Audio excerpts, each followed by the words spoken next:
애가 애도 기간은 끝났지만 그래도 슬픔을 당한 유족들에게 제3 조의를 표하면서 이 나라 이 민족에게 하나님께서 평안과 또 안녕으로 지켜주시기를 간절히 기도하는 마음으로 설교를 시작합니다.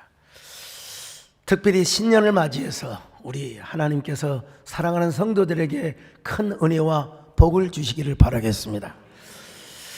홍익대학교 유현준 교수님이 쓰신 유현준의 인문건축기행이라는 책이 있습니다. 랜드마크 30개의 건물을 보여주고 있는데요. 특별히 미국 동부의 바이네케 고문서 도서관, 그리고 일본의 요코하마의 윈드타워, 중국 베이징의 CCTV 본사 빌딩, 홍콩의 HSBC 빌딩, 이런 것들을 이제 소개합니다.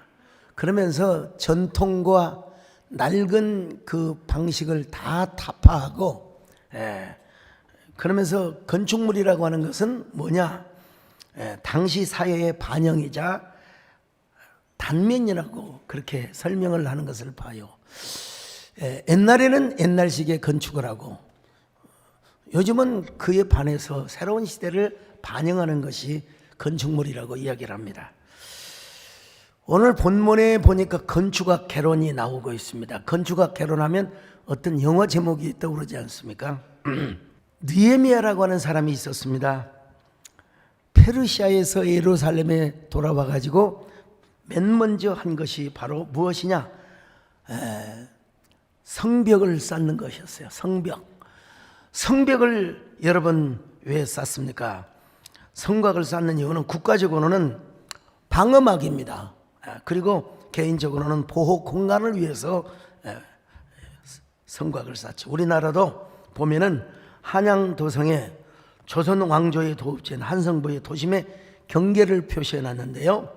그 권위를 드러내며 외부의 침략을 막기 위해서 성을 축조하였습니다.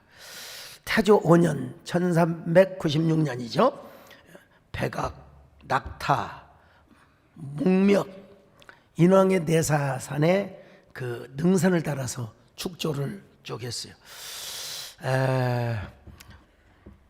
그 이후로도 여러 차례 개축조를 했다고 했습니다만은 평균 높이가 5m에서 8m라고 합니다. 그리고 총 둘레가 18.6m에 이르는 넓은 성이었습니다. 한양도성에는 사대문과 사소문이 있었습니다. 사대문은 북쪽에서부터 시계 방향으로 숙정문, 흥인지문, 숭례문, 돈이문을 찾아보니까 서대문으로 되어 있더라고요. 사소문은 서북에서부터 시계 방향으로 창의문, 또 흥화문, 광희문, 소동문이라고. 일일이 가보지는 못했습니다만은 왜 이렇게 도성을 쌓았느냐? 나라를 지키고 백성을 보호하기 위해서 그런 것이죠. 느헤미야도 페르시아에서 돌아와 보니까 예루살렘 성읍이 완전히 무너졌습니다. 폐허가 되어 있었어요. 한마디로 말하면 황성애터가 된 것이죠. 그래서 그가 예루살렘에 돌아와서 제일 먼저 한 것이 바로 뭐였느냐? 예루살렘의 성벽을 쌓는 일이었어요. 여러분, 느헤미야는 예루살렘에 태어난 사람이 아닙니다. 바벨론 포로로 끌려가서 거기서 태어난 이민 2세였어요. 스룹바벨과는 달라요. 그는 제사장 출신도 아니고 레위인 출신도 아닙니다. 그럼에도 불구하고 어릴 때부터 얼마나 부모에게 신앙교육을 잘 받았는지 오로지 하나님을 사모하고 그리고 예루살렘을 사모하는, 일반 은총의 영역에서도 학문을 굉장히 잘 익혔던 것 같아요. 그래서 아닥사스다 왕 때 술관원장에 이르기까지 뽑힌 것입니다. 여러분. 옛날에도 뭐 그런 고시를 받겠죠. 바벨론은 어떤 나라입니까? 이스라엘을 멸망시킨 나라입니다. 그런데 그 바벨론을 멸망시키고 메대와 함께 파사 왕국을 이루어, 파사가 뭐냐? 오늘날로 말하면 페르시아입니다. 그러니까 페르시아라는 나라는 오늘날로 하면 미국과 같은 그야말로 세계 최강의 나라입니다. 세계 최강의 나라예요. 메대뿐만 아니라 바벨론의 원도를 포함하고 있는 세계 최고의 강력한 나라였어요. 그런 나라에 옛날에는 술 시중을 드는 술 관원장은 아주 중요한 위치를 차지했습니다. 그런 귀한 위치를 차지했음에도 불구하고 느헤미야의 마음엔 항상 어디에 있었느냐? 예루살렘에 가 있었어요. 예. 그의 가슴에는 예루살렘의 성전이 생각났고, 그리고 성곽을 향한 그 예루살렘의 성벽에 대한 사모함으로 그 가슴 속에 별이 반짝이며 빛나고 있었습니다. 과거에 페르시아의 왕들은 포도주, 와인을 굉장히 즐겼습니다. 에스더서에 보니까 아하수에로 왕 때 보니까 잔치를 120일 동안 했잖아요. 온토의 제사들을 다 모으게 하고 성읍에 뭐 읍면단위의 장들까지 다 모이게 해서 120일 잔치를 했어요. 그런데 그 잔치, 그리고 왕이 먹는 음식이나 포도주에 독이 있을 수 있거든요. 그래서 술 관원장은 먼저 자기가 포도주를 마셔야 돼요. 먼저 음식을 맛보아야 돼요. 그럼에도 불구하고 그 술 관원장이 되었던 것은 왕이 얼마나 신임을 하고 얼마나 그를 철저하게 믿었으면 그런 사람을 술 관원장으로 시켰겠습니까? 이 사람은 잔치에만 함께할 뿐만 아니라 왕의 사석에서 포도주를 따라 드리면서 술 시중을 들면서 동시에, 그렇다고 여러분 술 선전하는 건 전혀 아닙니다. 과거 얘기를 하는 거예요. 왕에게 조언도 하고 어드바이스도 하고 나름대로 상담자 역할을 했던 역할이 바로 당시의 술 관원장이었습니다. 그가 비록 그렇게 높은 직위를 차지하고 권력을 좌지우지할 수 있는 사람이었음에도 불구하고 우리 민족은 죄를 지어서 이렇게 이방 땅에 와서 고생을 하였어. 우리의 열조가 하나님의 뜻대로 살지 못해서 나도 언젠가는 예루살렘으로 돌아가야 된다. 나 언젠가 하나님의 성전에 가서 예배를 드려야 된다. 여러분, 그런 생각이 가슴속에 별처럼 빛나게 되었습니다. 그런데 여러분, 느헤미야로 하여금 예루살렘으로 돌아갈 결심을 하게 될 결정적 계기가 있었습니다. 그가 페르시아 왕이 수산궁에 있을 때 자기 형제 중에 하나, 아마 학자들은 동생이었을 거라고 추정을 하는데 어쨌든 형제 중에 하나가 와서 예루살렘 성은 거의 대부분 허물어졌고 성문은 모두 불탔고 사람들이 사로잡혀 갔다고 연락을 준 거예요. 연락을 가지고 온 겁니다. 느헤미야 1장 1절로 3절을 봅니다. 시작. 하갈의 아들 느헤미야의 말이라.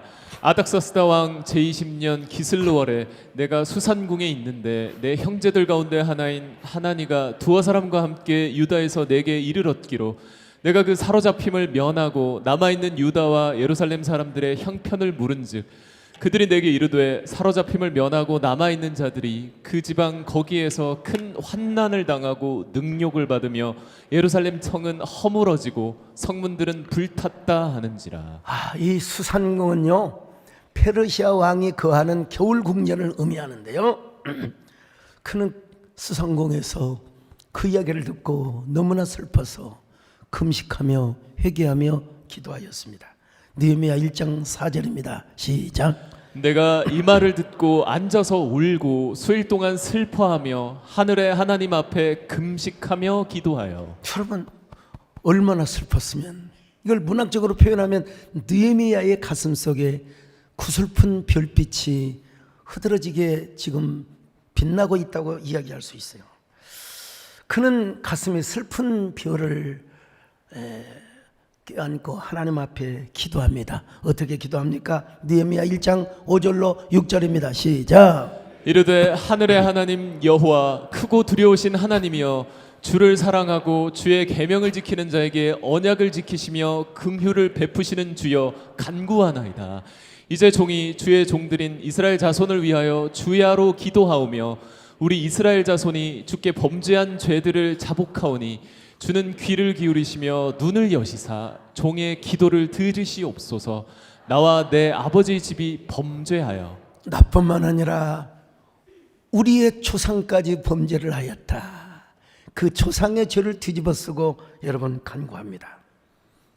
그리고 기도하기를 주님, 제가 아닥사스다 왕과 그리고 그 신하들에게 은총을 입게 하옵소서. 제가 불쌍히 여김을 받게 하옵소서.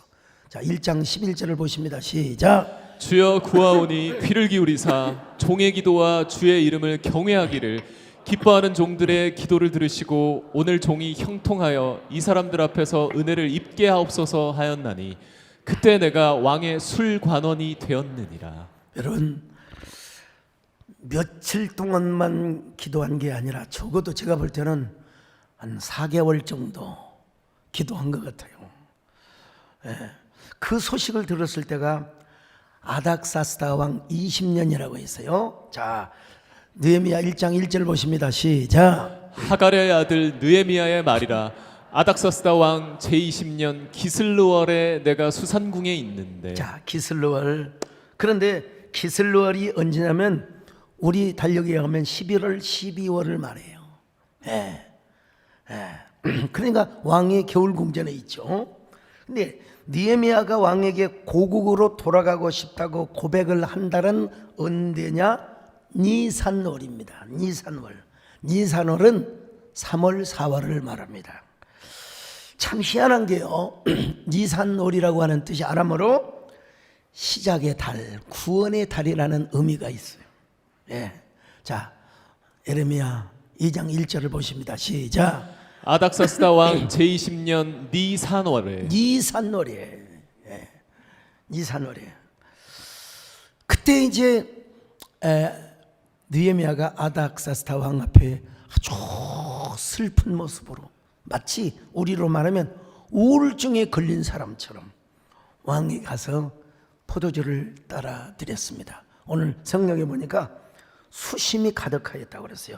느헤미야 2장 1절 하반절입니다. 시작. 내가 그 포도주를 왕에게 드렸는데 이전에는 내가 왕 앞에서 수심이 없었더니. 왕 앞에 수심, 다시 말하면 우울한 모습으로 나갔어요. 당시에 왕 앞에 웃음이 가야 됩니다. 왕이여 만세수를 하옵소서, 이래야 돼요. 근데 슬픈 기색을 하고 가면 왕에게 무슨 도전적이고 왕에게 반항하는 그런 행위였어요. 과거의 고대 근동에서는 말이죠.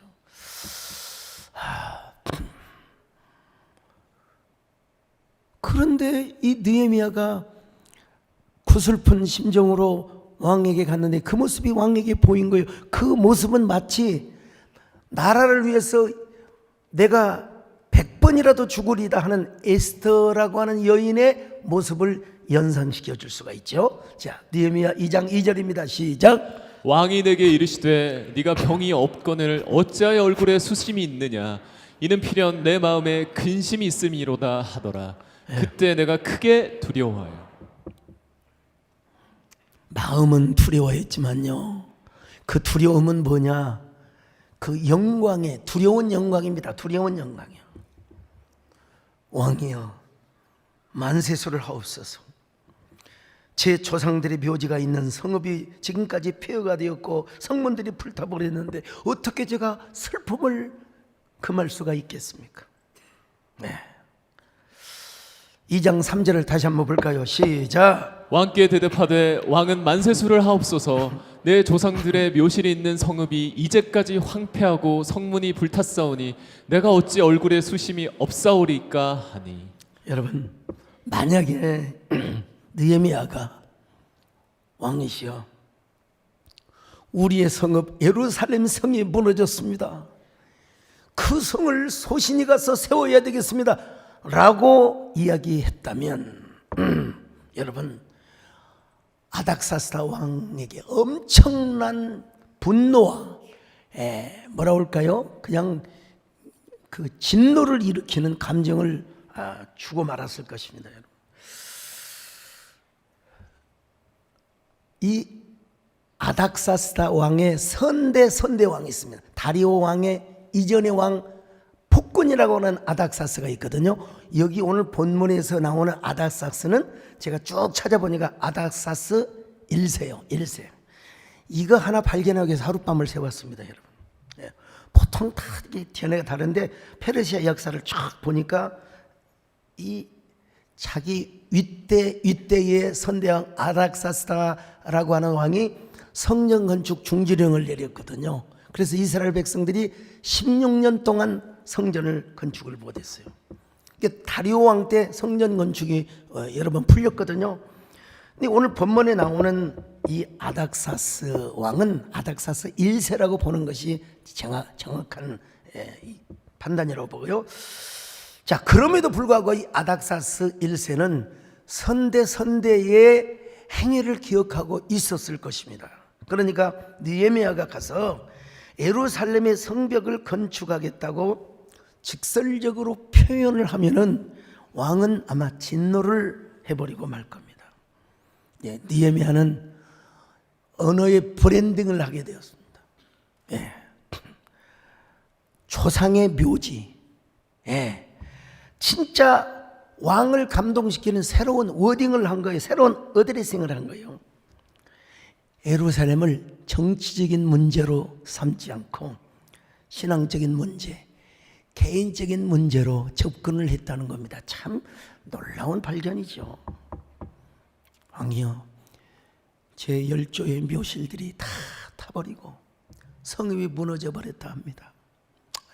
이렇게 고백을 하니까 왕의 마음에 막 그 느헤미야가, 여러분 청순 가련양 아십니까? 너무나 가련하게 보이는 거예요. 자, 한번 보세요. 느헤미야 2장 4절 5절 시작. 왕이 내게 이르시되 그러면 네가 무엇을 원하느냐 하시기로 내가 곧 하늘의 하나님께 묵도하고 왕에게 아뢰되 왕이 만일 좋게 여기시고 종이 왕의 목전에서 은혜를 얻었사오면 나를 유다 땅 나의 조상들이 묘실이 있는 성읍에 보내어 그 성을 건축하게 하옵소서 하였는데. 느헤미야를 기록한 느헤미야 자신도 참 하나님의 영감 속에서 깊이 숙고하면서 소위 말하면 위대한 문학적 업적을 남겼다고 할 수 있습니다. 참 표현이 자기가 썼지만 아무 문학적으로 썼어요. 왕의 마음에 느헤미야가 어떤 모습으로 느껴졌느냐, 아까 말씀드린 아주 청순 가련형이라. 가련형 전혀 느낌이 안 오세요? 남자에게 청순 가련형이 나올 수가 없습니다. 대부분 여자들이 막 싸나워가지고 막 나가라! 그러면은 놀래 자빠지요. 가다가 내가 왜 이러지? 나 몰라. 이런 사람을 여보 빨리 응급실 가 그러는 거죠. 근데 왕의 눈에 느헤미야가 얼마나 청순하게 느껴지는지 몰라요. 그래서 왕이 느헤미야를 도와줍니다. 그래, 고국에 가라. 가서 성도 건축해라. 그리고 군사적 지원뿐만 아니라 모든 행정적 지원, 물자적 지원까지 다 해줍니다. 자, 2장 7절로 8절입니다. 시작. 내가 또 왕에게 아뢰되 왕이 만일 좋게 여기시거든 강서쪽 총독들에게 내리시는 조서를 내게 주사 그들이 나를 용납하여 유다에 들어가기까지 통과하게 하시고 또 왕의 삼림감독 아삽에게 조서를 내리사 그가 성전에 속한 영문의 문과 성곽과 내가 들어갈 집을 위하여 들보로 쓸 제목을 내게 주게 하옵소서 하매 계속 읽으세요. 내 하나님의 선한 손이 나를 도우심으로 왕이 허락하고. 자, 하나님의 선한 손으로 왕의 마음을 움직여서 왕이 여러분 조서까지 쓰고 의인까지 지켜가지고 그래서 예루살렘으로 갑니다, 여러분. 근데 뭐 예루살렘에서 저기 수산공에서 예루살렘까지 거리가 얼마냐? 여러분 수산공은 더 멀어요. 1600km래요. 1600km면 부산에서 서울까지 가는 것을 거의 2번 왕복을 해야 돼요. 얼마나 먼 거리입니까? 그럼에도 불구하고 그 길은 그렇게 멀게 느껴지지가 않았어요. 하루하루가 가슴속에서 별이 빛나고 황홀하고 두려운 영광으로 가득했어요. 비록 수산에서 예루살렘까지 가는 길이 멀고도 험한 길이었지만 사명이 생명이고 사명이 눈물이라는 사실을 알았을 거예요. 아마 저 같으면 이런 노래를 불렀을 거예요, 여러분. 사명이 생명이기에 사명이 눈물이기에 힘들고 어려워도 사명의 길을 걸어가리요. 사명이 은혜이기에 사명이 축복이기에 외롭고 고독해도 사명의 노래를 부르리라. 마침내 이런 노래를 부르면서 예루살렘에 도착을 해서 보니까 진짜 성문이 다 타버리고 성곽이 다 무너져 버렸어요. 느헤미야 2장 13절 볼까요? 시작. 그 밤에 골짜기 문으로 나가서 용정으로 본문에 이르는 동안에 보니 예루살렘 성벽이 다 무너졌고 성문은 불탔더라.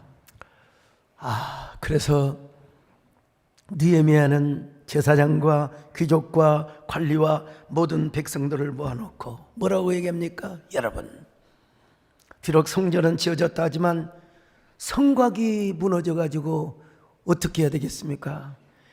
예루살렘의 성곽부터 우리가 쌓아야 더 이상 수치를 당하지 않습니다.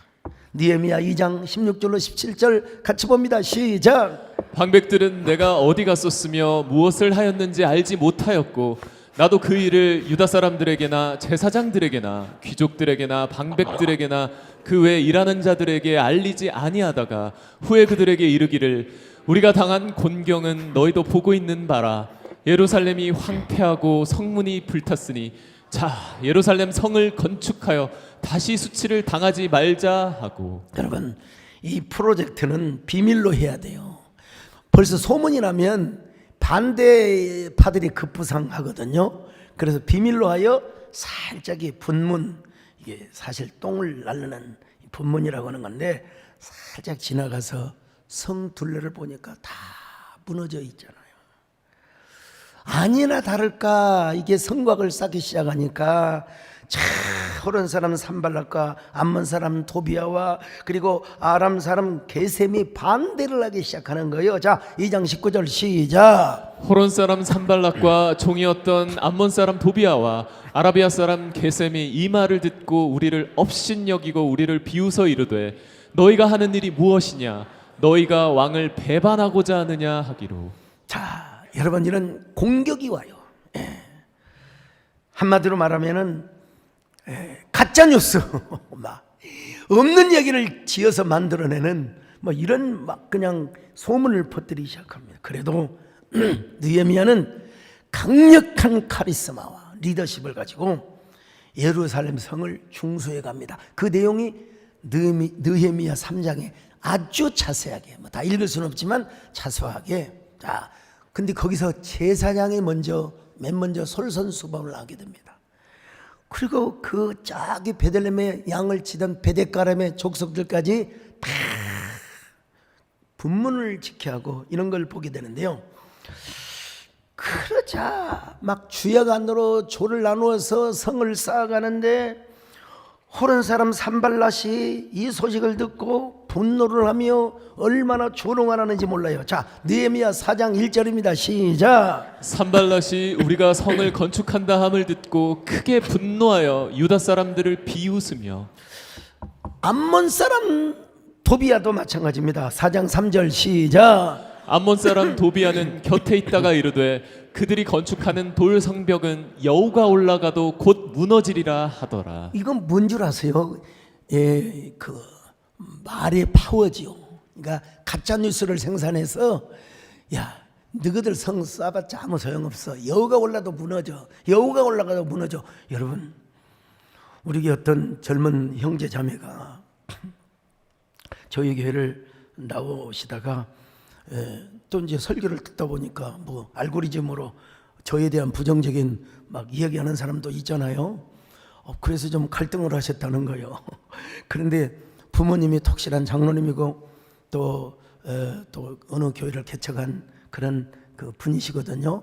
부모님께 전화를 드리니까 아이고 그런 가짜 뉴스 보지도 마라. 서 목사님 훌륭하신 분이다. 오늘도 아마 어느 곳에 앉아 계실지 몰라요. 여러분, 이 느헤미야를 향하여 유다 사람들의 마음이 막 흐트러지도록 만드는 거예요. 인포데믹 가짜 뉴스를 생산해요. 이 참 불쌍한 사람들이죠. 그래서 느헤미야가 뭐라고 합니까? 여러분, 대꾸도 하지 않아요. 무시하는 거예요. 그리고 하나님 앞에 이렇게 기도를 하는 것입니다. 자, 느헤미야 4장 4절로 5절을 보십니다. 시작. 우리 하나님이여 들으시옵소서. 우리가 업신여김을 당하나이다. 원하건대 그들이 욕하는 것을 자기들의 머리에 돌리사 노략거리가 되어 이방에 사로잡히게 하시고 주 앞에서 그들의 악을 덮어두지 마시며 그들의 죄를 도말하지 마옵소서. 그들이 건축하는 자 앞에서 주를 노하시게 하였음이니이다 하고.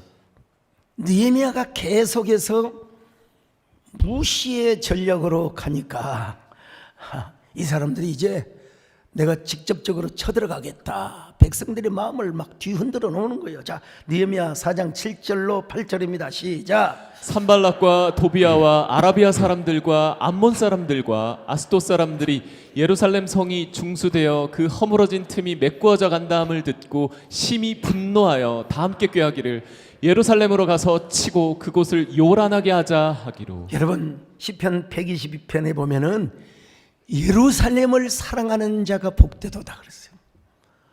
여러분, 복이 없는 사람들이 지금 암몬 사람, 저기 뭐요, 블레스 사람, 아스돗 사람까지 다 합해가지고 여러분 지금 예루살렘 성벽이 건축이 되는 것을 지금 방해하고 있는 겁니다. 여러분, 방해하고 있는 거예요. 그러나 여러분, 중요한 건 뭐냐? 느헤미야의 마음입니다. 느헤미야의 마음이 아유, 이렇게 환경이 어두우니까 우리가 성 쌓는 걸 중지해야지, 우리가 눈치 보면서 해야지, 그러지를 않았어요, 여러분요. 그러면 그럴수록 느헤미야의 가슴 속에 사명의 별, 비전의 별이 빛나고 있었고요.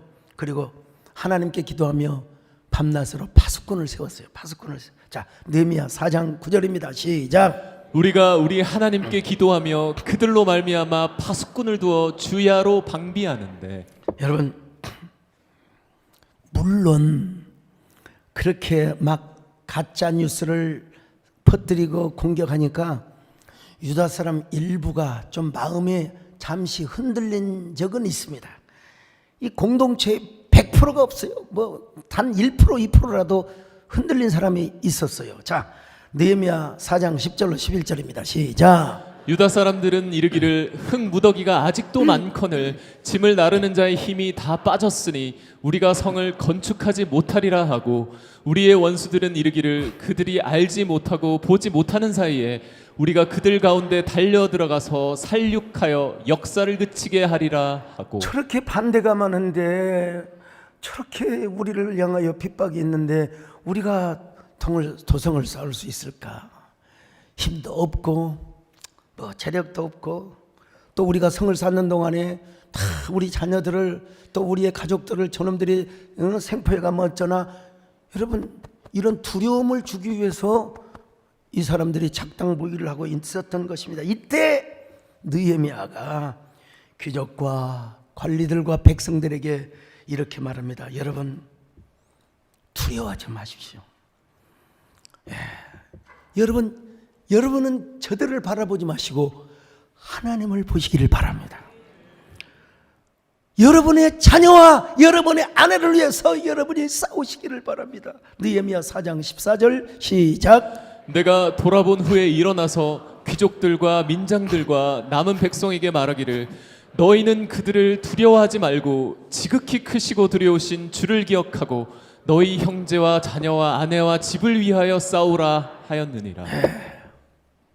그래서 한쪽 팀은 방어하고 한쪽 팀은 성을 쌓고, 자 16절 확인해 볼까요? 4장 16절 시작. 그때로부터 내 수하 사람들의 절반은 일하고 절반은 갑옷을 입고 창과 방패와 활을 가졌고 민장은 유다 온 족속의 뒤에 있었으며. 자 여러분, 그러면서 이제 느헤미야가 뭐라고 이야기를 합니까? 너무 걱정하지 마십시오. 우리가 활을 잡고 우리가 또 창을 잡고 있긴 하지만 그러나 싸워주실 분은 누구냐? 우리 하나님이십니다. 하나님이 우리를 위해 싸워주십니다. 하나님이 여러분을 위해 싸워주십니다. 자 느헤미야 4장 20절 같이 봅니다. 시작. 너희는 어디서든지 나팔 소리를 듣거든 그리로 모여서 우리에게로 나아오라.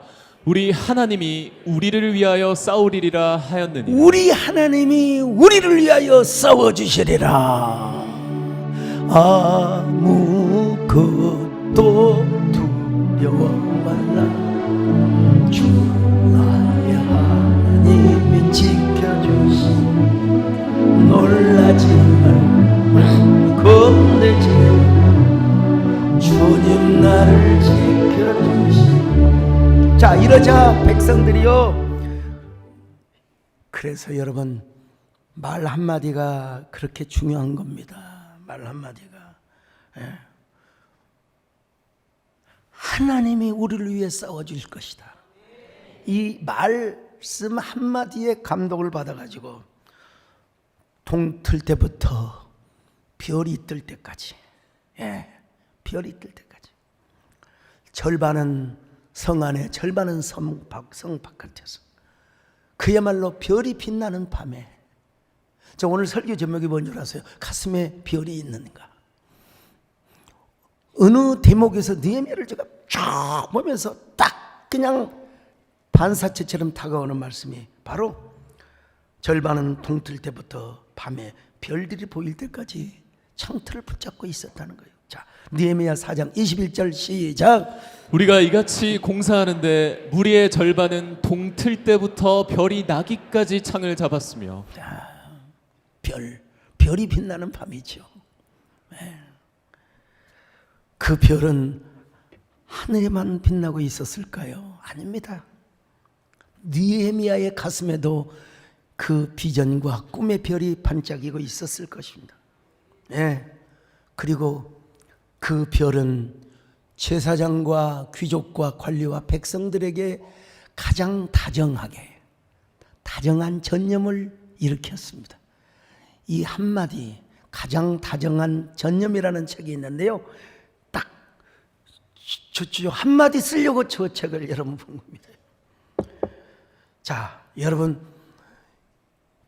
A형 감기도 요즘 뭐 전염이 된다고 하는데, 여러분 속에 있는 사명과 충성과 순종과 기쁨과 헌신의 별이 가장 다정하게 이웃에게 거룩한 전념으로 일으켜 줄 수 있기를 바라겠습니다. 이제 성이 거의 다 완성이 되어 갑니다. 그러자 산발락과 도비아와 게셈의 원수들이 느헤미야를 살해하려고 합니다. 그러기 위해서 느헤미야를 만나자고 하는 거예요, 여러분요.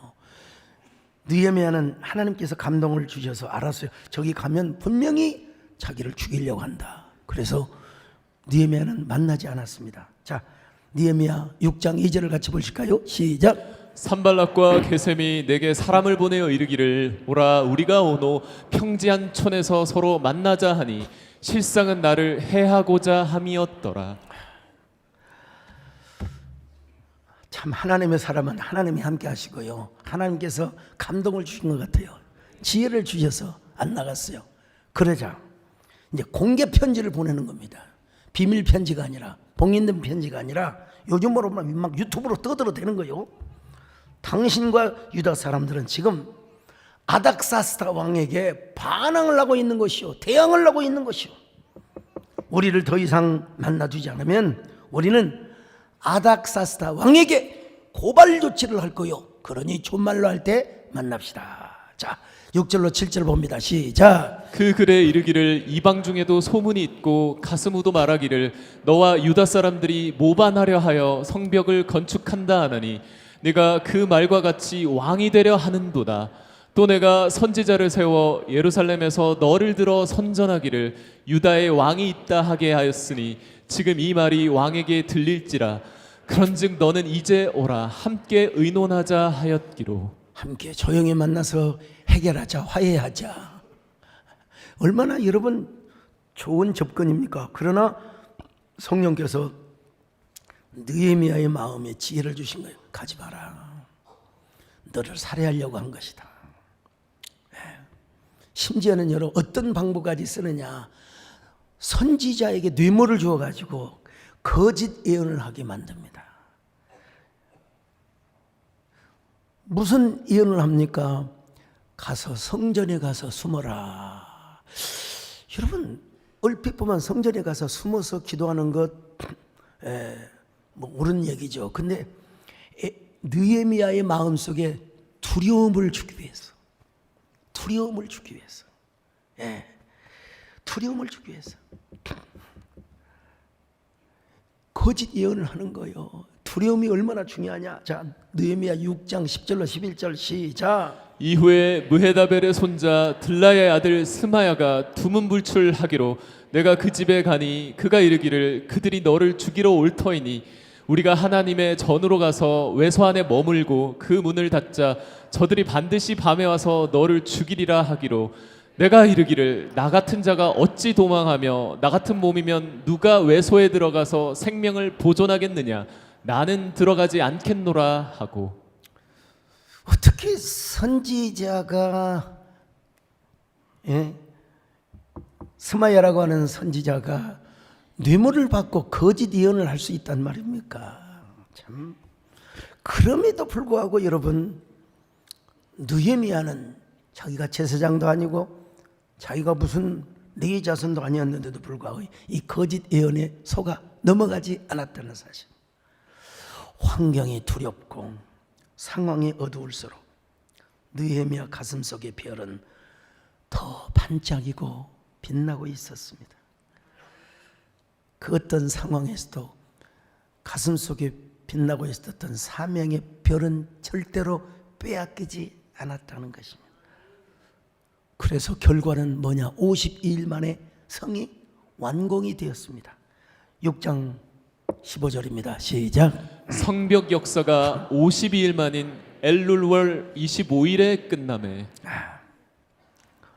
어쨌든 느헤미야는 이렇게 말합니다. 52일 만에 성곽을 다 재보수 복원했다는 것입니다. 이 소식이 이제 저 도비아와 그 다음에 또 산발랏 요 사람들에게 들리니까 그들이 뭐느냐? 이야, 정말 대단하다, 대단해. 정말 하나님이 살아계시는구나. 그들이 두려움을 느끼, 오히려 그 적들이 두려움을 느끼게 되었다는 거예요. 6장 16절입니다. 시작. 우리의 모든 대적과 주위에 있는 이방 족속들이 이를 듣고 다 두려워하여 크게 낙담하였으니 그들이 우리 하나님께서 이 역사를 이루신 것을 알미니라. 여러분 하나님이 여러분의 삶을 이어온 것을 믿으시기를 바랍니다.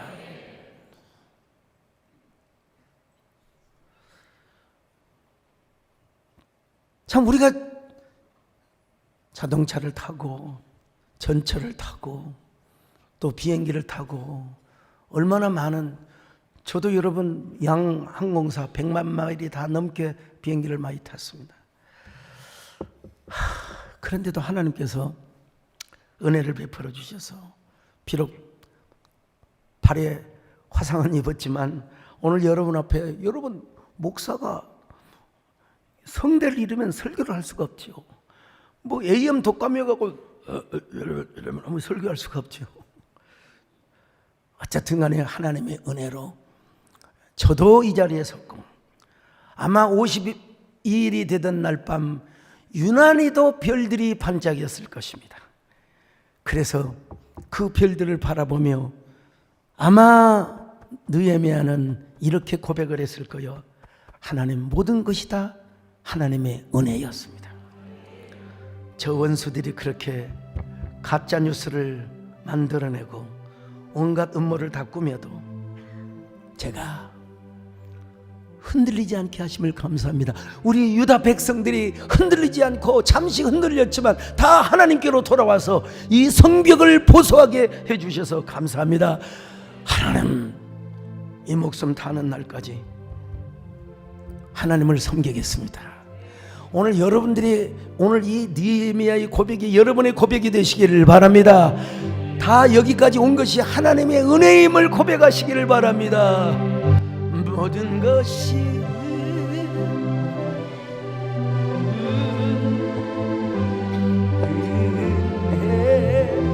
한없는 내 삶에 당연한 것 하나도 없었던 것은 모든 것이 은혜.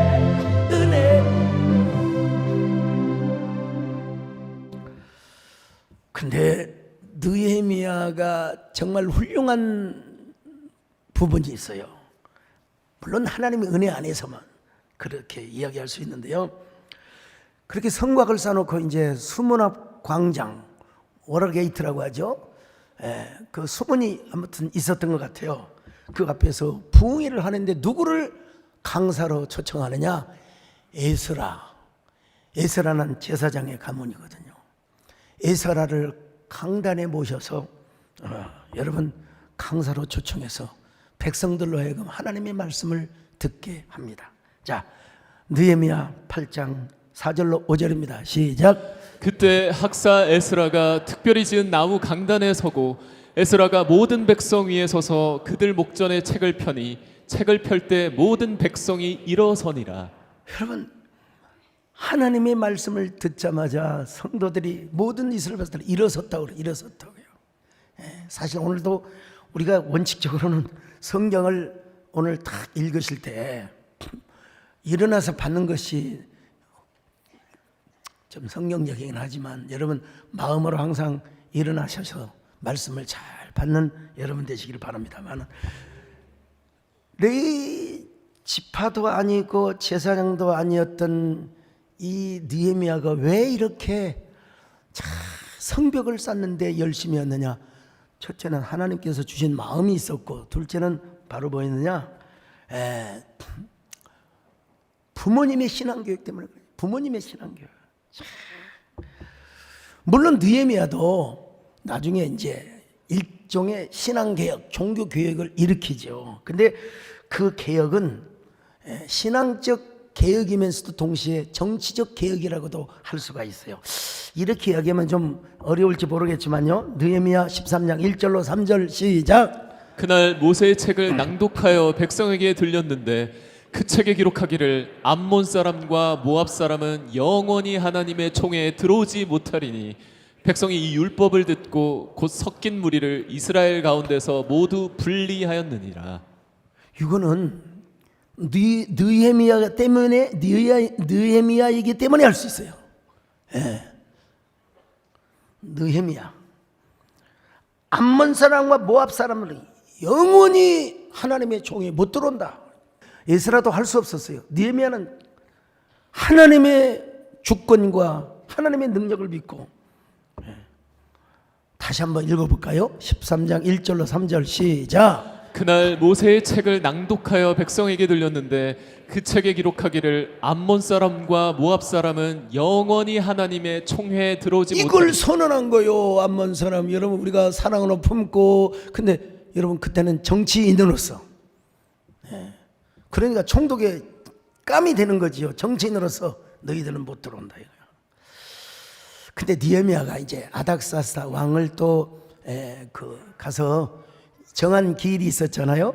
가서 뵈려고 예루살렘을 비우는 동안에 세상의 대제사장 엘리야십이 토비야와 내통을 하고 하나님의 전뜰에다가 토비야를 위한 방을 만들어 놨어요. 세상에. 그 방은 무슨 방일까요? 이방신을 섬기거나 여러분 하나님과는 전혀 상관이 없는 온갖 우리로 말하면 토정 비결 뭐 점치고 굿하는 이런 기구들이겠죠. 그걸 갖다가 들여놓은 거예요. 느헤미야는 도비아의 세간 모든 것들을 전부 다 바깥으로 버려버리고 성전을 청결하게 하였습니다. 자, 느헤미야 13장 6절로 9절입니다. 시작. 그때는 내가 예루살렘에 있지 아니하였느니라. 바벨론 왕 아닥사스다 32년에 내가 왕에게 나아갔다가 며칠 후에 왕에게 말미를 청하고 예루살렘에 이르러서야 엘르사십이 도비아를 위하여 하나님의 전뜰의 망을 만든 악한 일을 안지라. 내가 심히 근심하여 도비아의 세간을 그 방 밖으로 다 내어 던지고 명령하여 그 방을 정결하게 하고. 여러분, 어떤 무당이 예수 믿겠다고 근데 내가 모시고 있었던 할아버지 영감이 좀 도와실까 보다고. 자, 그러면 우리 예수 믿는 사람은 적어도 그 무당이 쳤던 북이라든지 이런 거 우리 정권사님 같은 경우는 그런 무당을 전도하면서 그 기구들을 다 불살라 발로 밟아 엎어버리고 깨버렸어요. 근데 보통 사람은 쉽지가 않거든요. 야, 이거 했다가 나에게 무슨 저주가 임할런가? 느헤미야는 그러지 않았어요. 그 모든 세간, 그 모든 이방신과 관계된 모든 것들을 갖다가 전부 다 던져버리고 말았어요. 심지어는 여러분 얼마나 단호했느냐. 세상에 대제사장의 손자 요아다의 아들이 호론 사람 산발랏의 딸과 결혼을 했어요. 근데 이 사람을 성 밖으로 내쫓아버렸어요. 야, 너희는 유다 성에 예루살렘 성에 살 자격이 없다. 자, 느헤미야 13장 28절 시작. 대제사장 엘리야십의 손자 요야다의 아들 하나가 호론 사람 산발랏의 사위가 되었으므로 내가 쫓아내어 나를 떠나게 하였느니라. 참 과감하지요. 단호하지요. 예. 왜 이렇게 단호한 사람이 될 수 있었을까? 그들의 가슴 속에 별이 있었기 때문에 그래요. 별이 있었기 때문에. 사명의 별. 나는 오늘 이 별이 여러분의 가슴 속에 반짝이시기를 바랍니다. 예. 어렸을 때부터 배웠던 그 성경 말씀, 부모님으로부터 전수받은 그 신앙교육, 오직 하나님, 오직 성전, 오직 예루살렘 밖에 없었어요. 그 가슴에는 이런 꿈과 사명의 별이 반짝이고 있었다는 거예요. 오늘 여러분의 가슴에는 무엇이 있습니까? 어떤 별이 반짝이고 있습니까? 여러분의 가슴 속에 사명의 별, 여러분의 가슴 속에 비전의 별, 하나님의 축복의 별이 반짝이시기를 바랍니다. 참 나라가 어지러울 때죠. 밤과 낯을 초월하여. 스가랴서에 보면 이런 말씀이 있어요. 스가랴 14장 7절을 봅니다. 시작. 여호와의 아시는 한 날이 있으리니 낮도 아니요 밤도 아니라 어두워갈 때 빛이 있으리로다. 여러분, 이 하나님이 주시는 빛, 하나님만이 주시는 그 별, 여러분의 가슴 속에 품을 수 있기를 바랍니다. 여러분의 마음 안에 시온의 성전을 이루시기를 바랍니다. 여러분의 마음들이 모여서 세대의 성전을 이루어갈 수 있기를 바랍니다. 그런 저와 여러분 되시기를 주의 이름으로 축원합니다. 하나님 아버지 고맙습니다. 우리 모두 다 사명을 생명으로 알고 사명을 눈물로 알고 힘들고 어려워도 그 사명의 길을 걸어가는 저희들 되게 하여 주시옵소서. 예수님의 이름으로 기도 올리옵나이다.